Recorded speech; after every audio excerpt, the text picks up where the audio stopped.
అంబేద్కర్ కోనసీమ జిల్లా మామిడికుదురు మండలం ఈదరాడ గ్రామంలో విషాదం జరిగింది. ఈదరాడ గ్రామంలో ఇంట్లో వంట గ్యాస్ లీక్ అయ్యి యువతికి తీవ్ర గాయాలయ్యాయి. మామిడికుదురు మండలం ఈదరాడ గ్రామంలో విషాదం చోటు చేసుకుంది. వంట గ్యాస్ లీక్ అవడంతో యువతి మంటలో చిక్కుకుపోయింది. స్థానికులు వెంటనే స్పందించి రాజోలు ఏరియా ఆసుపత్రికి తరలించారు. పరిస్థితి విషమంగా ఉండటంతో మెరుగైన వైద్యం కోసం అమలాపురంలోని ప్రైవేట్ ఆసుపత్రికి తరలించారు.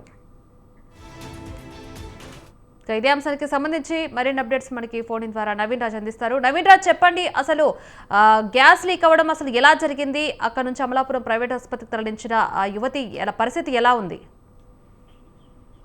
Good morning Lavanya. ఏదైతే అంబేద్కర్ కోనసీమ జిల్లా రాజోలు ఏరియాలో అయితే కనుక ఒక సంఘటన అయితే చోటు చేసుకుంది. ఒక యువతి అయితే కనుక ఆ వంట గ్యాస్ లీక్ అయ్యి తీవ్ర గాయాలు పాలైన పరిస్థితి ఉంది. ఈదరాడ ఆ గ్రామంలో ఈ వంట చేస్తున్న ఈ గ్యాస్ అయితే కనుక లీక్ అవడంతో ఆమెకైతే కనుక 90% అయితే కనుక గాయాలైన పరిస్థితి ఉంది. అంటే మామిడికుదురు మండలం ఈదరాడ గ్రామంలో ఈ విషాదం అయితే చోటు చేసుకుందని చెప్పొచ్చు. అంటే వంట గ్యాస్ లీక్ అవడంతో ఈ చంద్రప్రియ చుట్టుగొల్ల చంద్రప్రియ అనే 18 ఏళ్ల అవివాహిత అయితే కనుక ఈ మంటల్లో పూర్తిగా చిక్కుకుంది. 99% మొత్తం బాడీ అంతా కూడా కాలిపోయిన పరిస్థితి ఉంది. వెంటనే స్థానిక అందరూ కూడా వెంటనే స్పందించి ఆమె మీద ఈ అరిటాకులు అది వేసి ఆమెకైతే సఫరీలు అయితే చేశారు. దాని తర్వాత రాజోలు ఏరియా ఆసుపత్రికి కూడా తరలించి ప్రథమ చికిత్స అయితే అందించిన పరిస్థితి. అయితే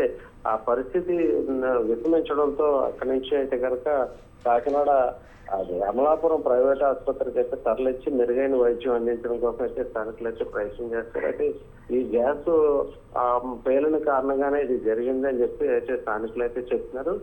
దీనికి సంబంధించి అయితే ఆ కుటుంబం అంతా కూడా చాలా విషాదంలో, ఆ గ్రామంలో స్థానికులందరూ కూడా చాలా విషాద ఛాయలు అలుముకున్నాయని చెప్పి చెప్పొచ్చు. Lavanya. Right, thank you Naveen Raj.